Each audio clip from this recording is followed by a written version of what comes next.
According to a nationwide study, women lost more than 12 million jobs during the pandemic's recession, triggering what many have dubbed a she-cession because of disproportionate employment losses. As of early 2021, only 55% of those jobs had recovered. By comparison, men lost 4.4 million jobs during the same time period, despite comprising a greater percentage of the U.S. workforce. Welcome back to Yo's podcast, Back to Work. I'm your host, Jason Rocker, and on this podcast, we talk about COVID-19's impact on the job market, particularly for women. Today, I'm fortunate to welcome Kathleen King, who leads Yo's Enterprise Solutions lines of business, including managed services, national accounts, and RPO. Kathleen, welcome to the podcast. Thank you. Good to be with you. Absolutely. Good to have you. More than 2.3 million women dropped out of the labor force completely, compared to 1.8 million men between February 2020 and February 2021. Kathleen, how would you say COVID-19 has affected women's workforce progress? Well, the impact's been dramatic, right? We continue to see studies and data published that demonstrate how disproportionate the impact's been on women and women of color in particular. And as the pandemic goes on, researchers are digging more and more into that data to determine why the impact was so dramatic. You know, in terms of any of the data that you've seen or that you've heard, even just anecdotally in the marketplace, how are women being affected emotionally, professionally? How are they really feeling about it? Well, at Yo and DZ Connects, we work with a lot of large corporations across a lot of industries. So we have a lot of perspective on that.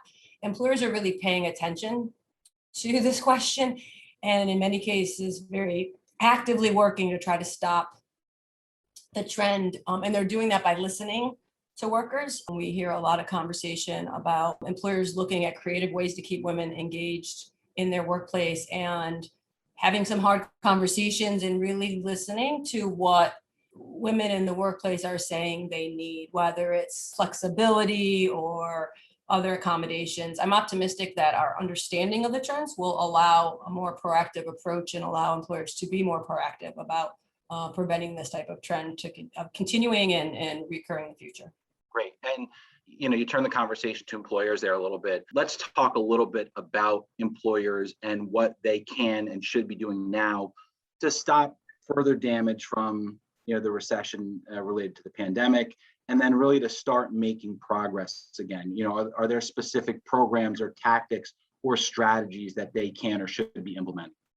Absolutely. So as I said a minute ago, really listening. So that may be a focus group. Asking the women in your company, what do they need? What are their particular challenges? Are they thinking of leaving the workforce, and why? The answers that we've seen really come down to some, pretty basic things: flexibility, particularly as, in the early stages of the pandemic, there was a pivot to working remotely and work-life balance readjusted.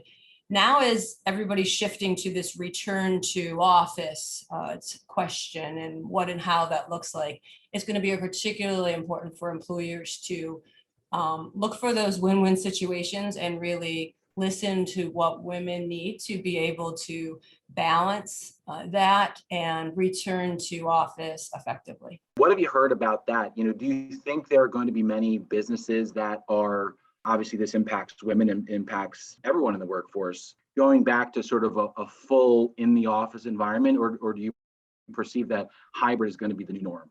All answers across industries. It somewhat depends on what part of the workforce you're in and what industries you're in. But certainly there seems to be data coming that suggests that in many cases hybrid will be a new norm. And even in conversations where companies are more on the aggressive end of return to office, it's still a hybrid approach. There's some balancing of working remotely or working in the office, but not really much yet being expressed about a total return to pre-pandemic situation. So I think hybrid will certainly emerge. out of that. And that requires a whole new set of balancing and what, women, men, any employees have to figure out work-life balance looks like in a hybrid situation now, right? It's a whole nother set of change. Right. I think, there may be the perception that hybrid is beneficial, but you also have to now balance what your office space looks like at home. If you're a working mom, how do you separate yourself from your children and make sure you have that focus, or dad for that matter? So do you think the hybrid model will impact women any differently, or impact their willingness or ability to seek different opportunities in the workforce?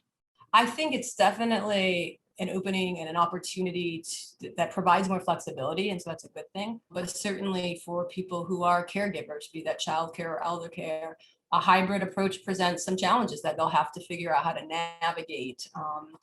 After school programs, what does that look like with a hybrid type? So there's a lot of challenges in there where flexibility is really going to be the key that caregivers need to navigate where they are when, and where their loved ones are when, or where their family obligations are then, or their personal obligations. So it's not an answer that you can just plug into the blank and say, okay, we're returned to office. It's going to continue to require a lot of listening and looking for win-wins and being flexible. And in this talent market right now, and how short so many industries are for workers, it's going to be even more important for employers to approach the question with a flexible mindset. What you just said kind of plays into our next question.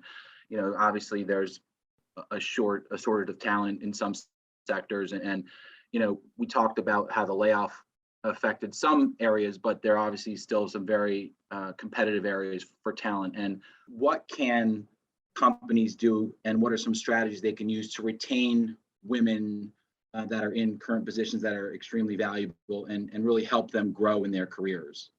As we're having conversations with customers, one of the most intriguing concepts that you hear some companies notioning is, not resorting to the traditional ways that you think about talent retention, which is just a retention bonus or compensation oriented. A lot of the situations that, and as we said, the researchers are still kind of digging into the data, but a lot of the reasons and things you heard about why the pandemic so disproportionately impacted women weren't about compensation and weren't about promotions. They were about work-life balance concerns and other things. So retaining talent in this environment means you can't fall back on those traditional ideas of how you retain people. You really do have to look at things like job sharing or other things that maybe you haven't considered. And I think first and foremost, it's important to just communicate an intentionality around meeting women where they need to be met. And if an employer is conveying that they understand those concerns and are looking for win-win solutions, there's a lot better chance of some of those programs working than feeling like that's a hill I'm never going to get there with my employer, and so I'm going to choose to withdraw. So it seems like this is really an opportunity for both professional women and businesses to open a dialogue and to really rethink everything from where they work, how to make them happy, and basically everything's on the table. Absolutely. I mean, I would encourage women that are thinking about, leaving the workforce or facing some of these challenges. Use your voice, seek to find compromises with your employer, because companies are faced with headlines every day about the transformation of traditional workplaces, to your point, and all the flexibility that's going to be required of them to attract workers as we come out of the pandemic. So all parties are looking for a win-win here. So use your voice and seek to find a solution that you can balance to remain engaged in the workforce, but also balance your life. On the flip side, we know that layoffs and job loss during the pandemic disproportionately affected minority women, older women, and really those with lower levels of education. What can companies do to help affect change for those groups now and moving forward?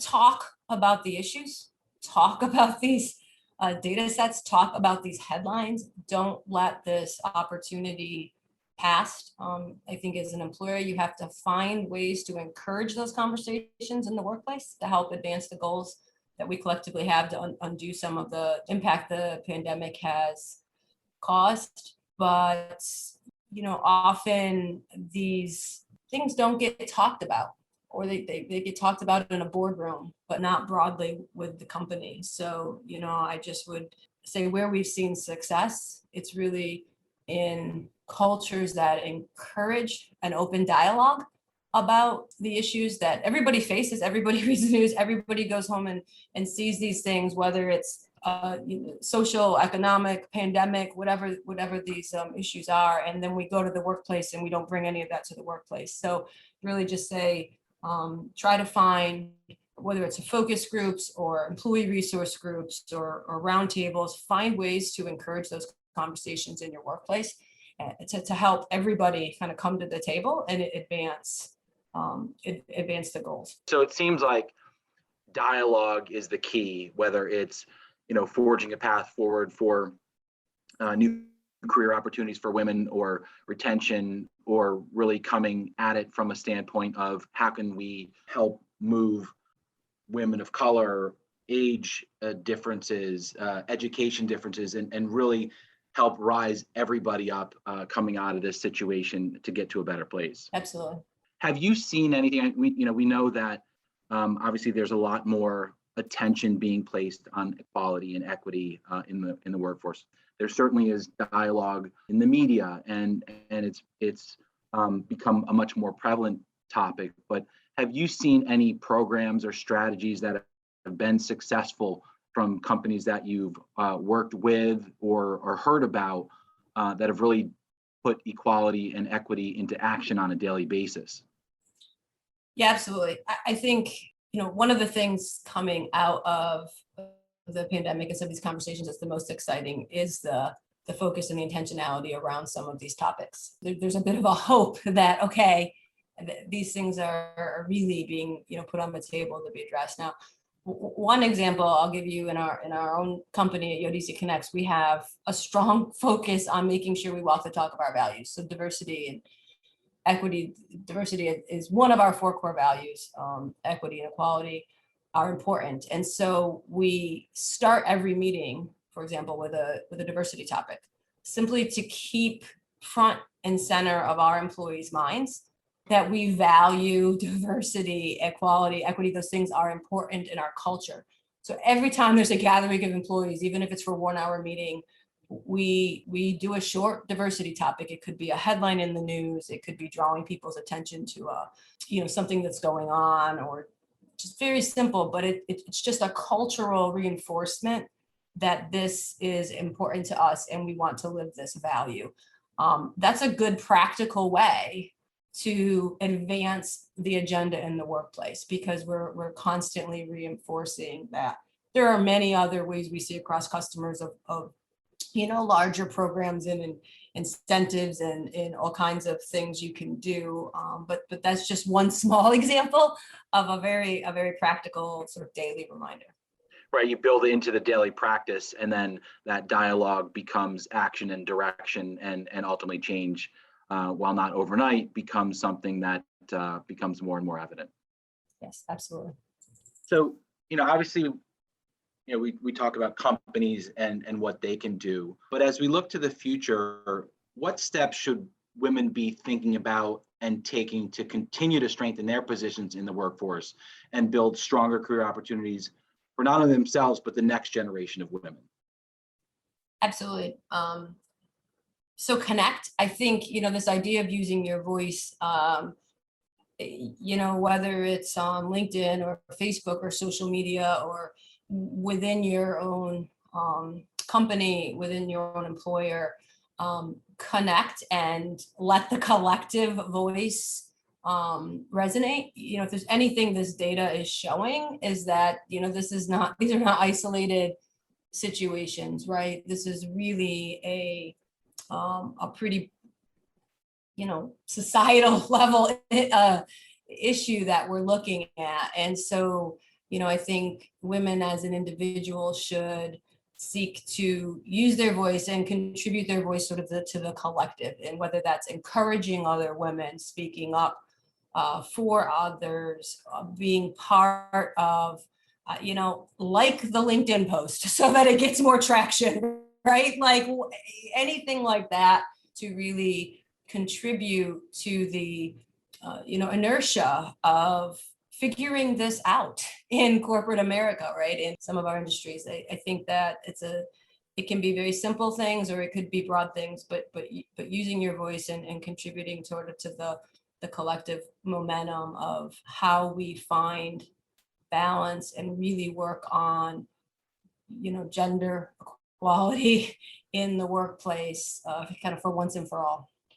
Yeah, and it sounds like, those little steps and those little actions build momentum and ultimately, hopefully, get us to a tipping point. But I think that sometimes it feels like, are those little actions making a difference? But what you're saying is they do, and you're recommending to women to make sure that even if it feels little, it could have a big impact down the road. Absolutely, I absolutely think they do, because the collective pressure and like we were saying earlier, in different times and places, things carry more weight. And right now, when you look at combined timing of the pandemic's impact on women in the workplace, the visibility of that, the war on talent, and the struggle to find talent, and there's a lot of factors that are sort of coalescing to make right now a really good pivot point to dig into this and to figure this out and to find those flexible win-win situations and to make these work. And then those things become our norm, right? Those things become our norm as we go forward. And that's what creates the new norm for women that come behind us. And so I think now is a pivotal time to do that and set a new norm. And Kathleen, if you could leave our listeners with sort of one thought on piece of advice or inspiration for women moving forward, what would that be?